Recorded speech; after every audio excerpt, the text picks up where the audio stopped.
welcome to my video on the instructional video on how to make this my Mark II version of the NanoHack design. Now, if you haven't already, there's an intro video to this series that you should probably watch, which explains a little bit about what the NanoHack 1.0 design was from the Copper 3D company, why I think it needed to be redesigned, and the design considerations that went into making this. It also has an important disclaimer that I'm just going to repeat. I am not a scientist, I am not a medical professional, I am not an engineer. I have absolutely no idea if this design is truly functional. It's just my best guess, my best way of making a thing that was completely non-functional to have the best chance of being useful. Also, just a quick reminder, the Mark II is being made with sort of bare essentials equipment. I'm not using rare materials or advanced techniques. The Mark IV design, which is a different instructional video that you should be able to find here, is actually my more advanced mask, but it's harder to make and requires more exotic materials. So anyway, with that sort of all said at the start, let's actually start building this thing.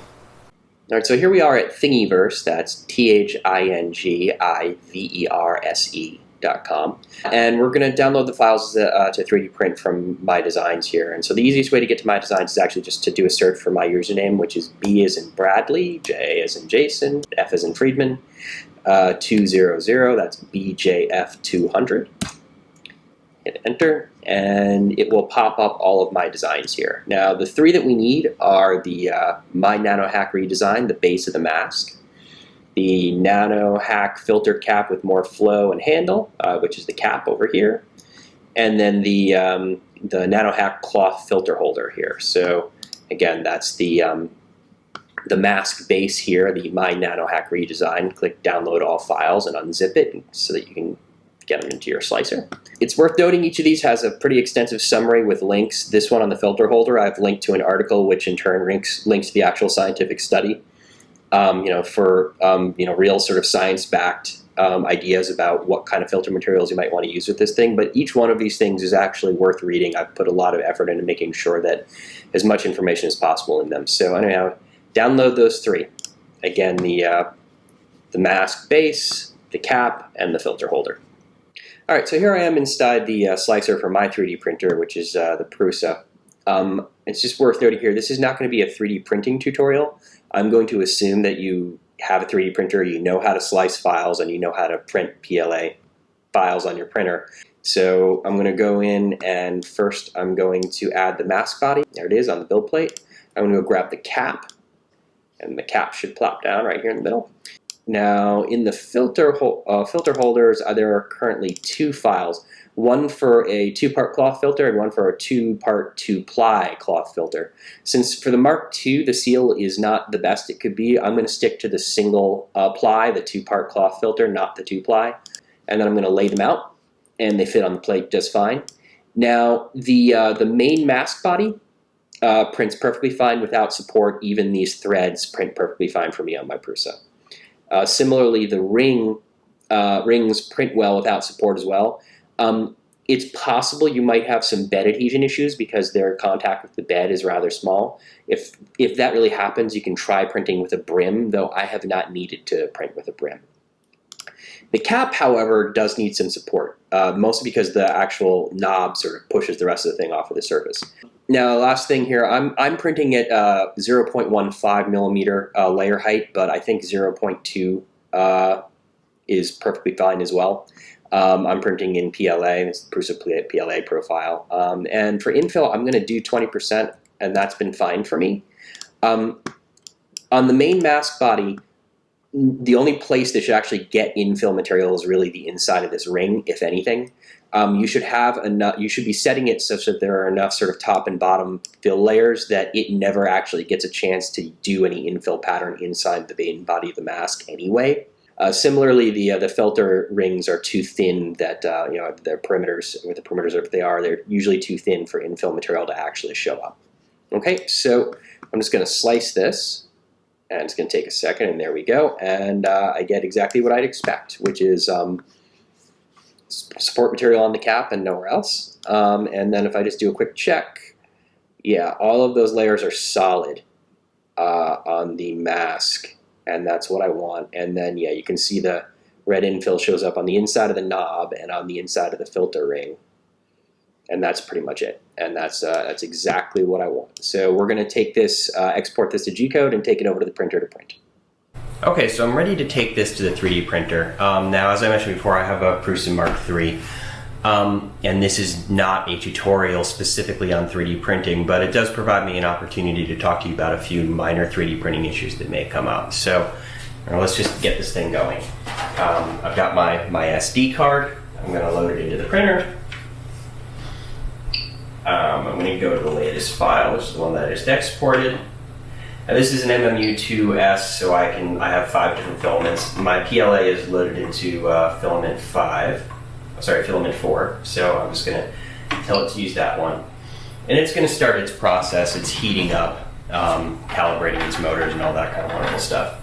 But the most important thing that it's going to do when it gets through this process is it's going to actually use its bed leveling sensor to measure a 7x7 grid on this build plate to get a perfectly flat, calibrated first layer. And that may be the most challenging part of printing this mask design, is getting a perfectly flat, wide first layer. That main mask part is almost completely perfectly adhered to the bed. And having owned many printers before that didn't have really awesome 7x7 a bed sensor print leveling, I know how challenging it can be to get that kind of perfect across the entire build plate first layer. So I just wanted to sort of suggest a few hints to those of you who may have printers that aren't quite as adept. One, if you're using a relatively modern version of the Marlin firmware, it actually has what's known as manual bed leveling or manual mesh bed leveling. On my older Tarantula, which didn't have a sensor, I used to use manual mesh leveling all the time. I would use Post-it notes under the nozzle to sort of accomplish it, and it works beautifully. It's a little bit labor intensive when you're sort of learning, but once you get it set, it works really, really well, and it should solve that problem for you. But I've also owned older and worse printers. I owned a Delta that just never worked right, and I owned a MakerBot Thing-O-Matic back in the day, and of course Thing-O-Matic doesn't have a bed that's big enough to do this. But I've dealt with older printers that really have no leveling at all.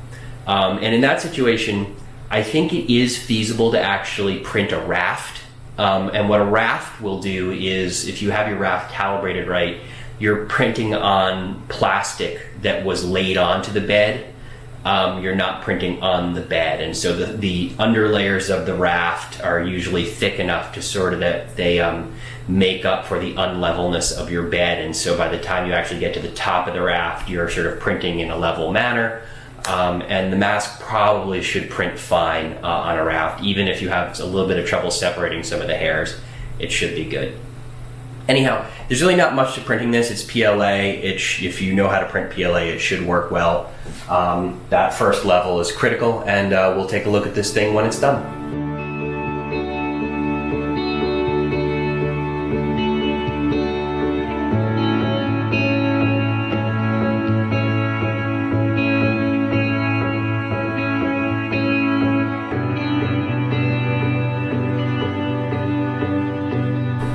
Okay, well that went pretty well, so now I'm just going to take this stuff off the build plate.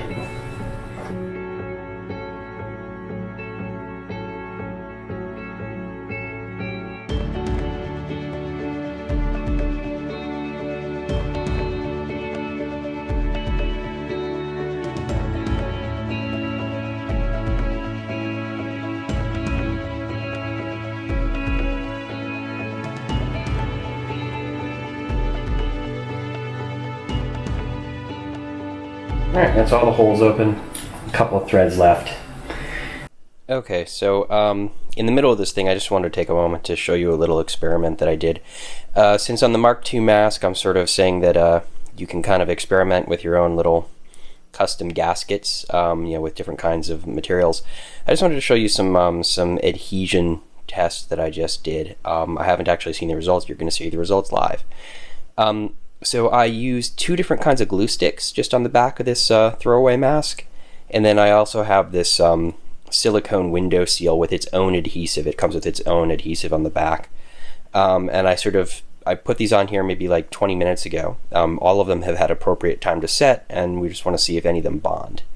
So first we're going to just go with this sort of yellow amber colored glue stick and try to sort of pry it off of the mask. And yeah, with a not too much effort, I am able to sort of peel this. Yeah, now it just comes up pretty easy. The yellow stuff just comes up. That matches up with my earlier experience with this stuff, is that it doesn't actually bond to the PLA, although the uneven surface probably allows it to mechanically get in there a little bit. Now the next one over is this clear glue stick that claims that it does actually work on plastic, but as you may have experienced in the past, not all plastics are the same. So I have some higher hopes for this stuff, but I haven't tried it yet, so let's see if it's actually bound to the PLA. Oh wow. Yeah, I can't I can't really get under it to if it's not actually bound, it's a heck of a lot more here. These little thin strands here might come up barely, just a little bit. Yeah, that clear stuff is clearly functional, and so if you're going to try to use hot glue to affix things to your mask, at the very least, the clear stuff, not the amber stuff. None of these things usually really tell you what they are. Unfortunately, there are like 6 or 7 different kinds of glue stick, but I can tell you flatly the ones that are amber colored. I forgot the name of the material that they are, but they're almost all the same, and that stuff just doesn't really bind. And you're going to have a better chance with something that's at least clear, and maybe it's the same clear stuff that I've got here. The third thing is just this silicone window seal material, which had its own adhesive on the back. So I'm just going to try to. Wow, yeah.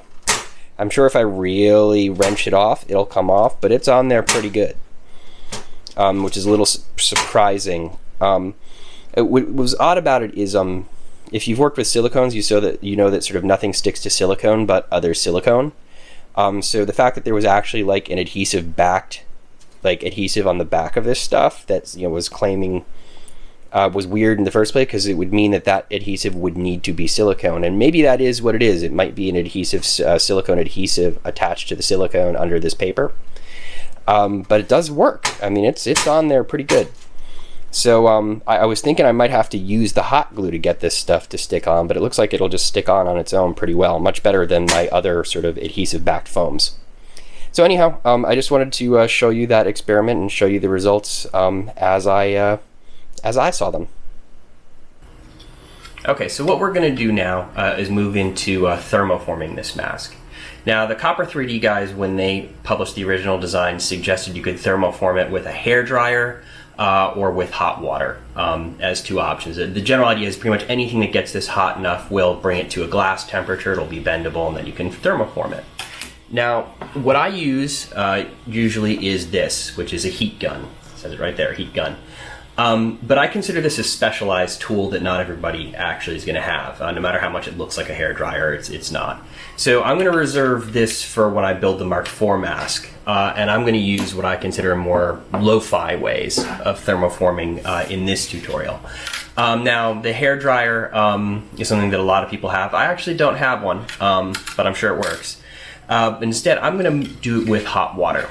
Now, when someone says that you're going to thermoform with this hot water, the idea you probably get in your head is boiling a pot of water and then dipping the mask in the hot water and then bending it while it's still hot. And that probably would work, but I'm actually going to do something different, probably surprising. I'm going to thermoform it basically just using this Pyrex measuring cup and a source of hot water and a bowl to catch the pouring water. I'm going to get very precise folds and control over what parts of this I'm going to bend doing it this way. So let's take a look at how that's done. Okay, so here we have a completely flat mask straight off the printer. Now, the stages that I usually like to take in folding this is the first stages I like to do what I consider technical folds, which are basic folds that put the mask into the basic shape that it's supposed to be in. And then I move on to actual sort of thermoforming personalization folds where we're sort of putting it to our face, seeing where the leaks are, and then making folds to better fit our face, and then repeating over and over until we've got the fit that we like. So the first set of folds that I'm going to do is a set of technical folds. And what I'm going to do is I'm going to bend the chin in along this seam, and then I'm going to bend the flaps up along here and here. And then I'm going to bend the whole mask down the middle, which is sort of two folds or just a very wide fold across here. And then I'm going to tuck the edges in, which will be a fold here and a fold here. And then lastly, I'll go up to the nose area, and I'll start by trying to bring the entire sort of nose and eye bridge fold in, which will be first folded in too far to the point that the fit will get worse. And then once I get these folded in to satisfaction, I'll then bring the nose fold back up so that it gets out of so that my nose gets out of the way of my nose, and that'll be the basis of sort of the end of the technical folds.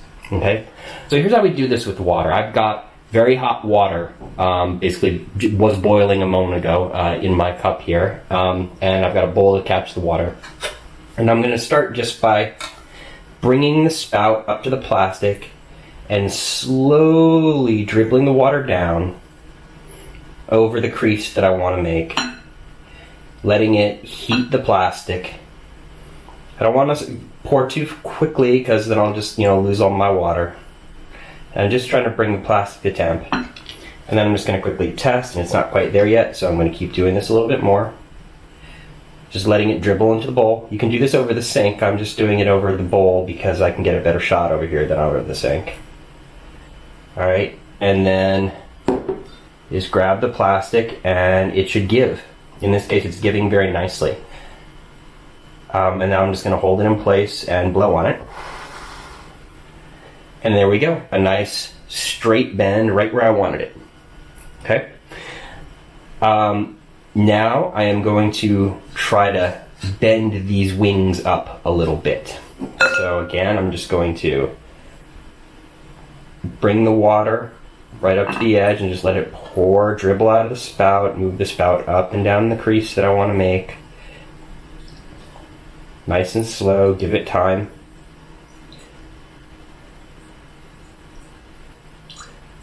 Check it.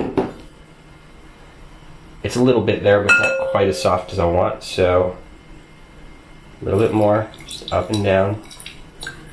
Let gravity pull the water in a straight line right down the seam that you're looking to bend. Just dribble it, be patient. And then do the bend. Just hold it in place and then blow on it until it hardens up again. Okay, now I'm going to do the same fold on the other side.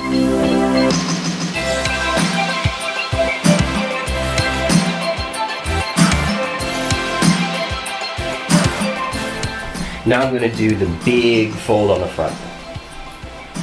So I'm going to heat this whole area. And I'm going to spend a lot of time doing it because it's a big area.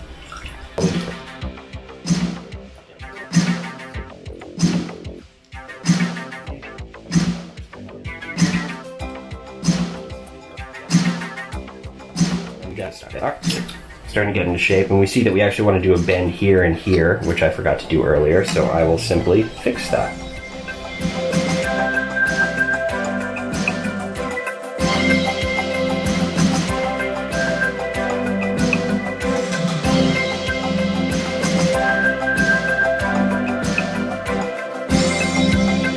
Alright, now I am going to bend across here.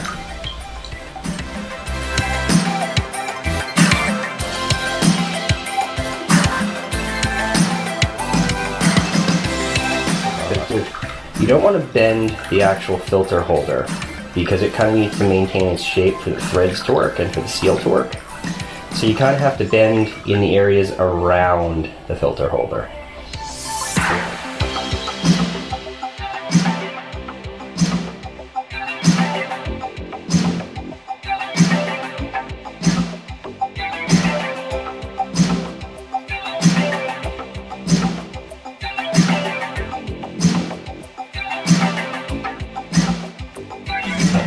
I've got the chin area in the front mostly set with its sort of beginning technical bends. We'll worry about getting it directly to my face or anyone's face is sort of a second pass. But now we're going to start bending the nose area down. Okay, so I'm going to go get some fresh water, and then we're going to start trying to bend these things down, and then we'll try to bend the actual nose itself back up after we accomplish that. So I'm just going to leave this roughly heating.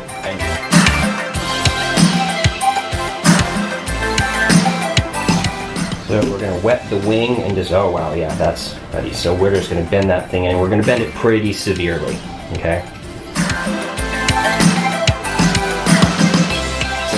Now if you put this on your face right now, it's going to hit your nose. It's going to feel like you went too far, but that's okay. We're going to bend out the actual nose a little bit better. This is more about your eye sockets.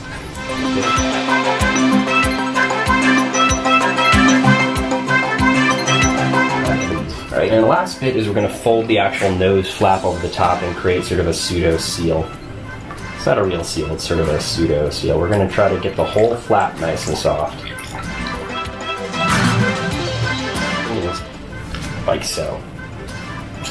Alright, and now if you bring it to your face, there you should roughly fit around your nose. And now, so this is sort of it after you've done all the technical folding, right? We've brought the chin up, we've curved it in, we've brought the sides in. They meet relatively well with the chin sort of tucking under the sides. And we've brought the sort of the eye socket and nose areas in, and then we've bent the nose area back up. All right, and all those turns should make for a not entirely unhuman-like fit on your face, but it's still not going to be perfect. And this is where we're now going to start identifying where it could be a lot closer form-fitting, heating those edges and bending them in, and bringing it up to your face and holding it on your face while while you sort of hold the plastic there will help it form better. So for starters, I'm just going to fill the whole nose socket area with water here and try to get the whole nose area just sort of bending and hold.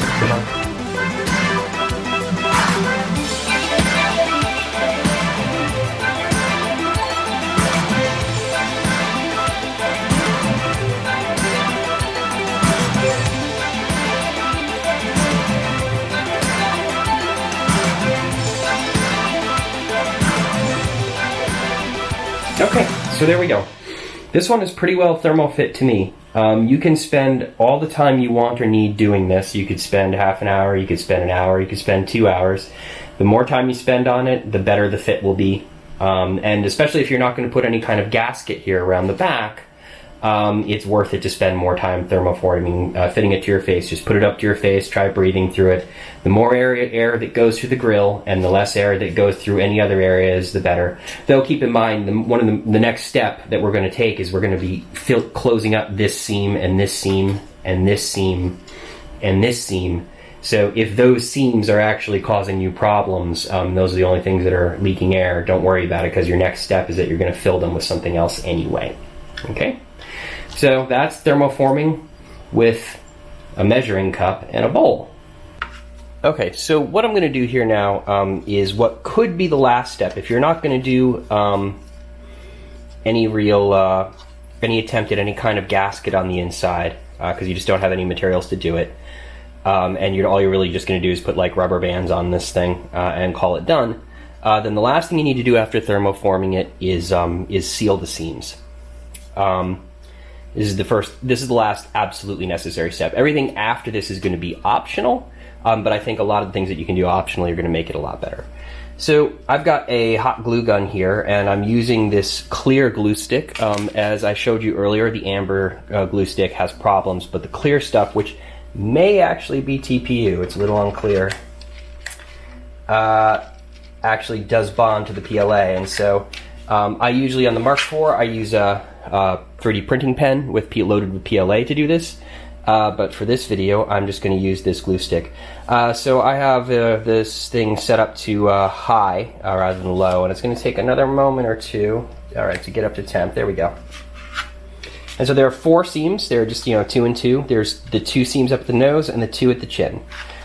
And I'm going to do the sealing on the outside, especially if you're going to try to get this thing to seal as it was. You really shouldn't be putting any more material on the inside unless it's a gasket. So to keep the fit that I put together on the inside as good as I can, I'm going to do this hot gluing from the outside. And I'm just going to do my best to fill up the seam and then just disappear. It does not need to be pretty.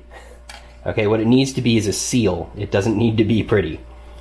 I'm going to hit this side, which has actually got a little bit of an open gap, and so we're definitely going to make sure to fill that gap. And that's really all that's necessary. This stuff is really hot.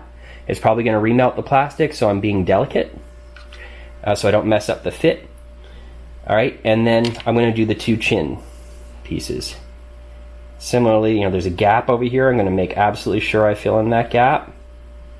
And just go down the whole length. Again, if there's a gap, just put more glue into it, fill in the gap, and then just pull away. You can blow on it. Let it seal up. And we've got one more right here. Again, there's a little bit of a gap here, so I'm definitely going to make sure to just fill in the gap. Doesn't need to be pretty. Go all the way to the end. Just pull free. Some of this is like dripping all over. Again, doesn't need to be pretty, it needs to be sealed. So I'm just going to put it down, unplug the hot glue gun, and call this sealed.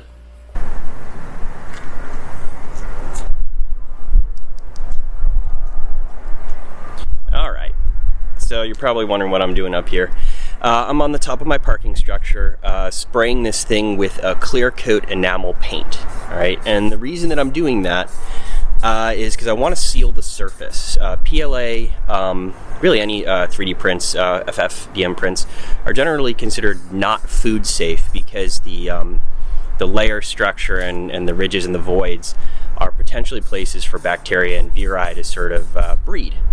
And while we expect that you're going to be disinfecting your mask pretty frequently, and it probably shouldn't be a problem, there's really no reason not to actually just spray seal it with a full layer of some kind of enamel paint. In this case, I have a clear coat paint, but any kind of enamel paint is probably good enough just to sort of fill in some of those voids and cover over the whole surface and make it easier to disinfect. You should still disinfect it regularly, but this gives you a better chance of it not becoming a problem.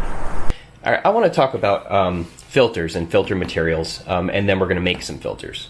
But before we do that, we need to talk about this research paper. It's by Anna Davies et al. And it's important to understand what this is telling you about various household filtering materials and their efficacy.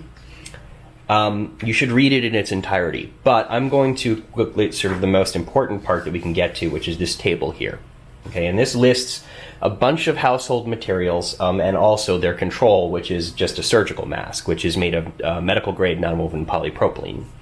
And it tells you how effective it is against a standard sort of bacterial size and a standard viral size.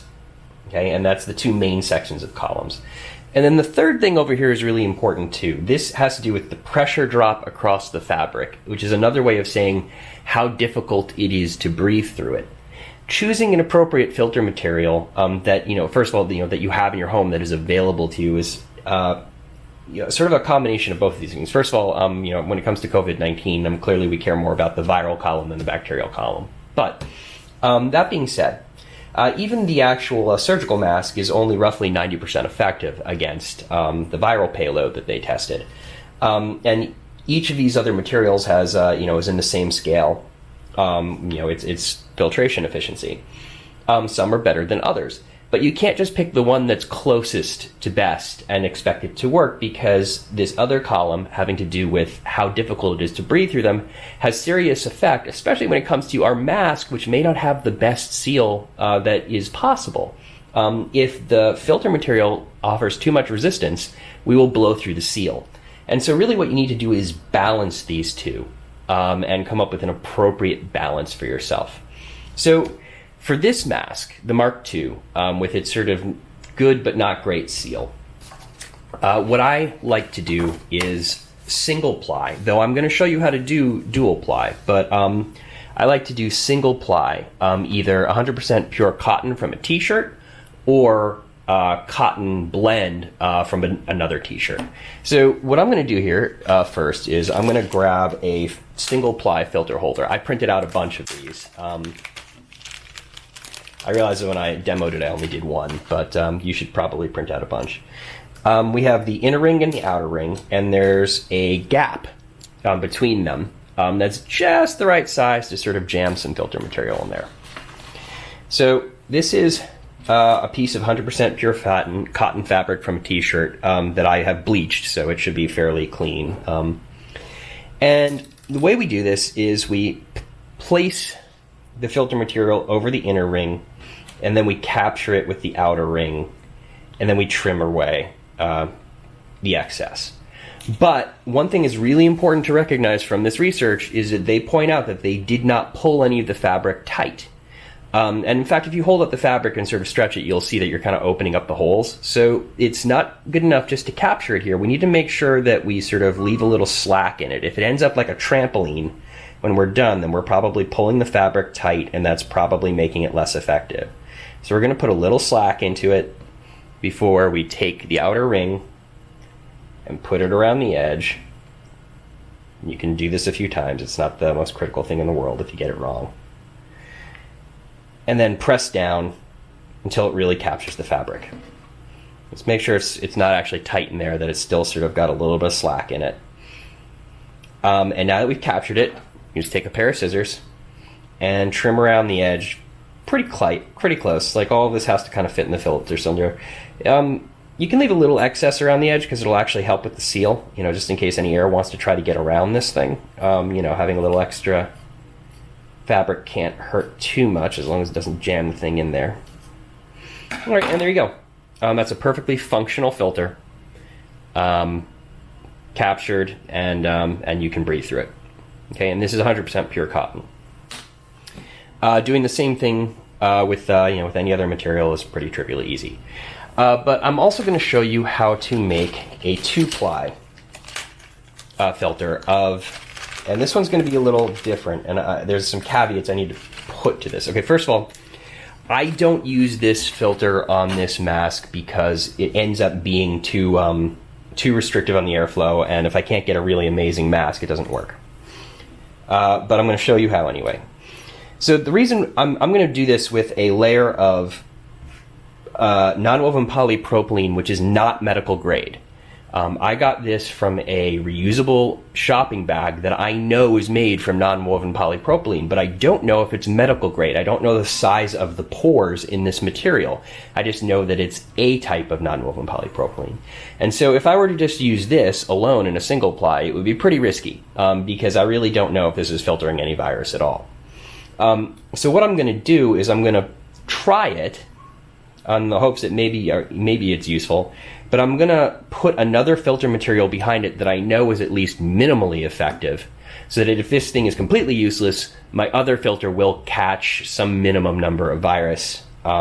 So I'm going to use my cotton blend material, which is just from a different t-shirt that's a cotton blend, behind the non-woven polypropylene.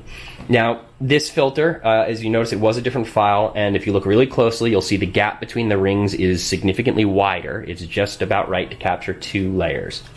So as I said, I'm going to back this with the poly blend. So I'm just going to put it in there and put a little slack in it so that it doesn't get pulled too tight. And then I'm going to cover it with the non-woven polypropylene, which doesn't stretch, so we don't have to worry so much about pulling it tight. And I'm going to take that outer ring and capture them, push it over the top, and it grabs them both pretty tightly. Let's check the back, make sure that the cotton blend isn't pulled too tight, and it's not. And do the same thing. Grab the scissors and cut around the edge, staying pretty close but not being too obsessed over it, because a little extra fabric may help sort of form a little gasket or O-ring on the side anyway. So just trim around. And there you go. This is a 2-ply, and if you try to breathe through this one, you'll notice it's harder to breathe through. Like, it's significantly harder. And as stated, this kind of filter is more what I would use in the Mark IV with a much better seal, but you might be able to get a good enough seal on a Mark II to use one. So, you know, have at it. Again, read the material, be informed, be smart, but, you know, here's a design to use these kinds of filters in this kind of mask. All right, and so here it is. We've printed it, we've thermoformed it, we've closed up the seams, and we've sealed the surface of the basic mask, which means that it's pretty much ready for a basic assembly. At this point, it has reached a basic level of functionality where we could put together a fully functional mask. And what I'm going to do here is I'm going to grab the filter that we just made, right? And I'm going to grab the cap that we had already 3D printed, and we're going to put the filter into the cap. And then we're going to take the cap, and we're just going to screw it onto the mask. You don't need to make it too tight. And if we just take this and put it over our face and breathe,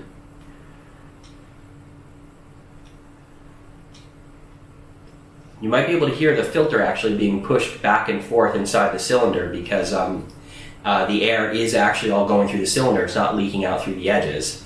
And if you put your hand in front of the cylinder, you'll be able to feel your hot breath actually coming in and out of the filter.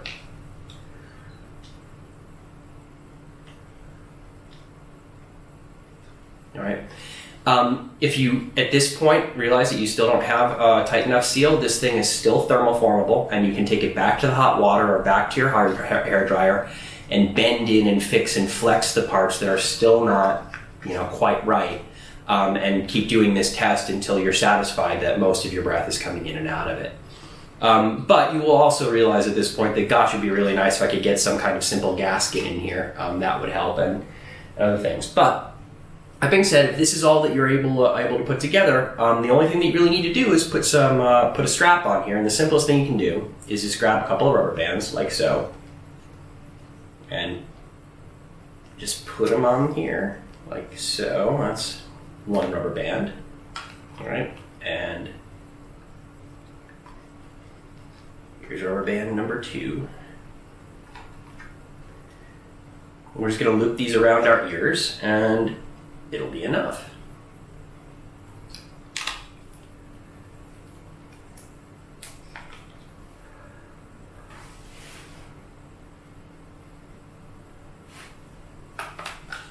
So anyhow, from here on the video, I'm going to focus on optional things that are going to make this basic Mark II mask better. Gaskets and headband attachments that make it that make the seal more functional, that let you get away with different filters and just make it a little better than it is, without making things so complex that you start needing exotic materials and tools.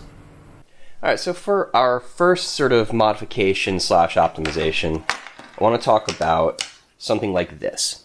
Okay, now this is one of the first things I did with the original mask when I printed it out, which is I sort of cobbled together a office supplies version of a heavier strap to see if I could get it a little bit tighter on my face and help the seal. All right. So this is made out of craft ribbon, sort of a heavier ribbon that I got at Target. This is a spool of red stuff. My spool that I used for this was white. It is sort of a cloth-based ribbon, and the ends I have sort of rolled up and stapled to keep them from fraying. You know, again, office supplies version. The buckles are actually printed out from Thingiverse, and I'm not going to give you a specific link to these buckles because there are plenty of 3D printable buckles on Thingiverse, and I don't really want to recommend one versus any other because this strap isn't necessarily perfect. So, you know, get experimental with this.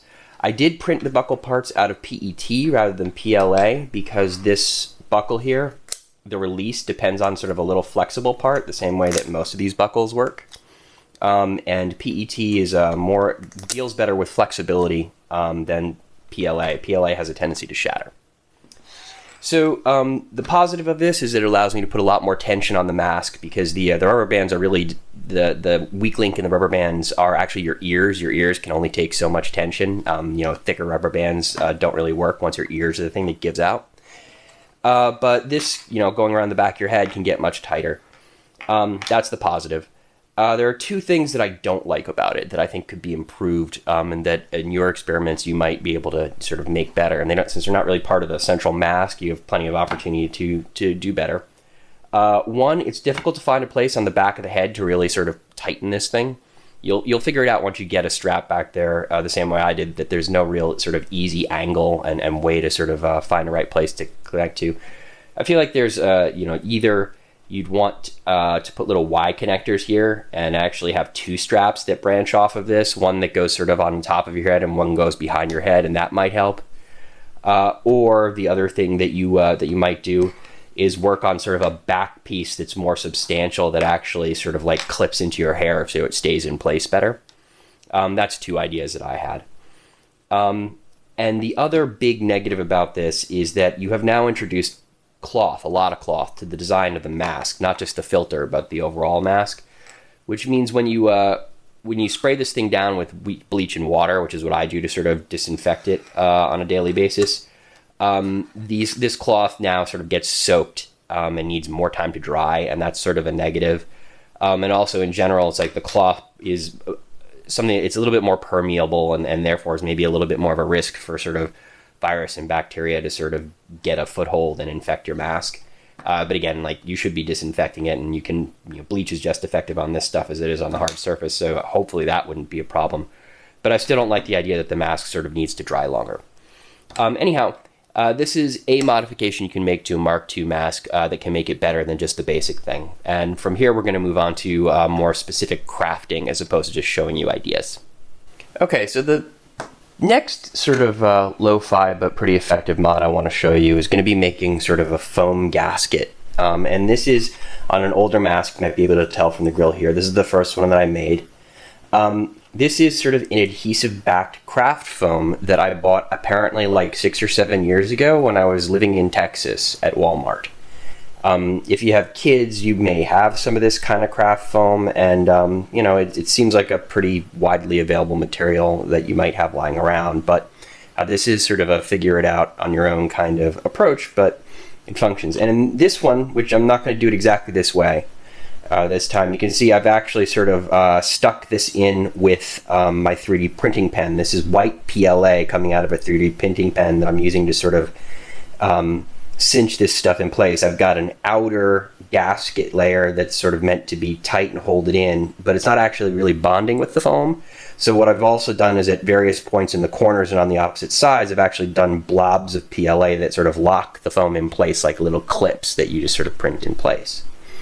And if you have a 3D printing pen or you have some sort of other really fine, glue gun that you could do to do it this way, it works. But I'm going to do something a little different this time. I'm going to get out, first of all, a bright yellow, not because I like bright yellow, but because I think it'll help you see what I'm doing. And here is our mask, ready to go. So,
So there you have it. I've cut my foam pieces to sort of a basic design that seems right to me with some overlaps in it. The adhesive on the back is not strong enough to really hold them there permanently. I would never depend on it. Instead, it's just been useful to mock it up, and now I'm going to go to the hot glue gun and actually try to get these things in here in a more permanent way. All right, so I've got my mask ready to go. I've got my foam pieces up here ready to go. My hot glue gun is hot and ready to go. I just want to point out I made some minor changes to some of the pieces here. I cut some little wedges that are going to help me curve this a little better in the top, and I adjusted the placement of some of the pieces. The other thing that I've done that's additional is I cut out some little strips here. And what I'm going to do first is I'm going to lay some extra tiny little strips up here along the edges to try to bump up the edges of some of these pieces as a first layer. So I'm just going to go at it, and we'll see how this goes.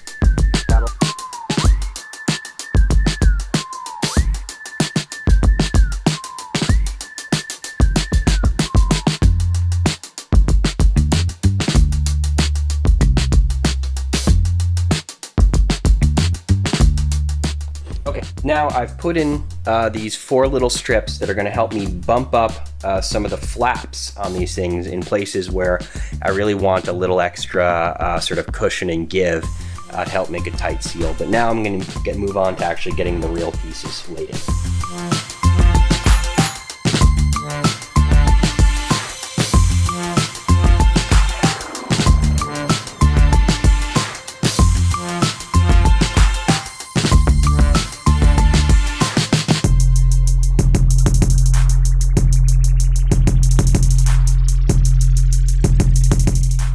Okay, now you may have noticed that I just sort of tacked it into places with the because this is a big piece that I needed to sort of shape into place, and those 2 places are pretty good. But now I want to actually create a little bit of an inner rim here to sort of create a better seal. So sort of tacked it in place, and now I can sort of actually work on setting it in place.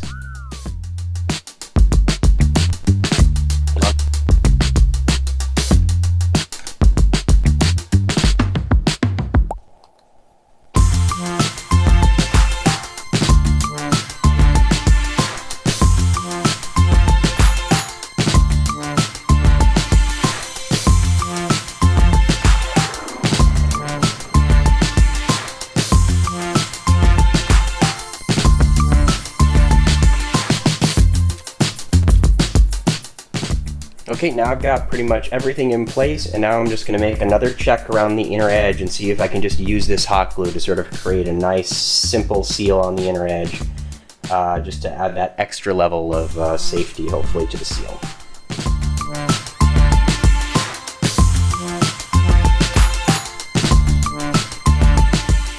Alright, so there it is. I have gone through and shored up that inner ring to the point that I'm pretty happy. I'm just going to unplug my hot glue gun and give this thing plenty of time to cool off before we give it another test. Now, the most important thing to realize here is that we just put a whole bunch of extra material on here, so we probably messed up the fit a bit. But again, this mask is still thermoformable, so if you give it a shot and you sort of ruin some of your fit by putting too much foam in, like I probably just did, you can always just heat up the whole mask again and slightly re-thermoform it to let up on those areas where you went a little too far. All right, so that's optimization number 2, a craft foam sort of comfort/seal gasket with hot glue and foam. All right, so I have thermoformed a whole second mask just because I want to try a completely different kind of gasket off of another somewhat available material. It may not be as available, but it's pretty available. What I'm going to use is this stuff. All right, and what this is a silicone window seal that I picked up at Home Depot, but I suspect you can get it from all kinds of places. It's got its own adhesive on the back, and as you may have seen in the earlier adhesion test, it's a very good adhesive. It seems to work pretty well. Just in case you care, this is what this particular stuff is, but I suspect there are a bunch of them from a bunch of different companies, and they probably all work. If this works, it's going to be much easier than the other ways of doing this. It's going to be pretty simple. I'm just going to run this stuff along on a single bead, it's very, very, very flexible, so I should be able to just keep the turns as wide as I can. And for the sort of point where it'll meet itself at the bottom, I'm just going to start in so that I can end out, and I'll probably just overlap for like a half an inch to an inch, and that'll probably suffice as opposed to trying to bond it. So let's just give this a try. I'll just start by pulling back the paper a little bit.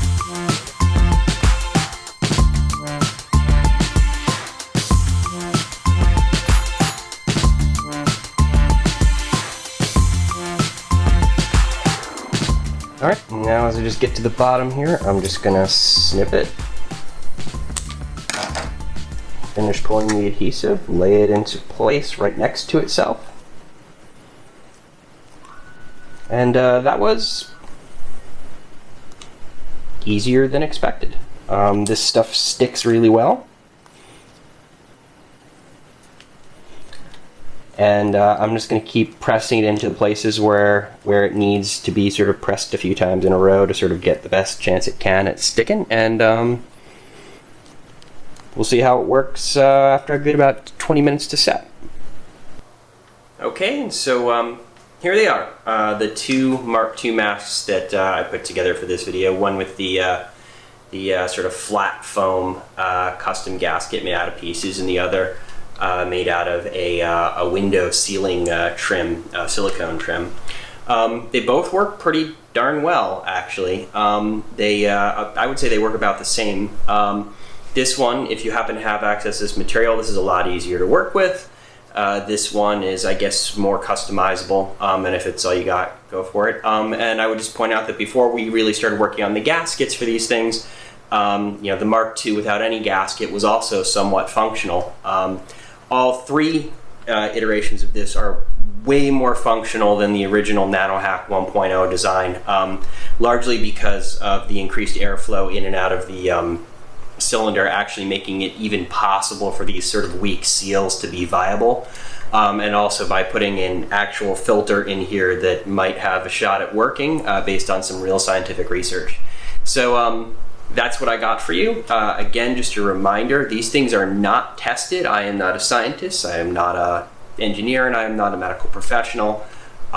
This is just my best bet at making something that was broken kind of maybe useful in this time where we don't have access to the things that we need. I hope this helps someone. And remember, there's also a video on the Mark IV design, which is much harder to make, and if it's useful to you, feel free to watch that as well.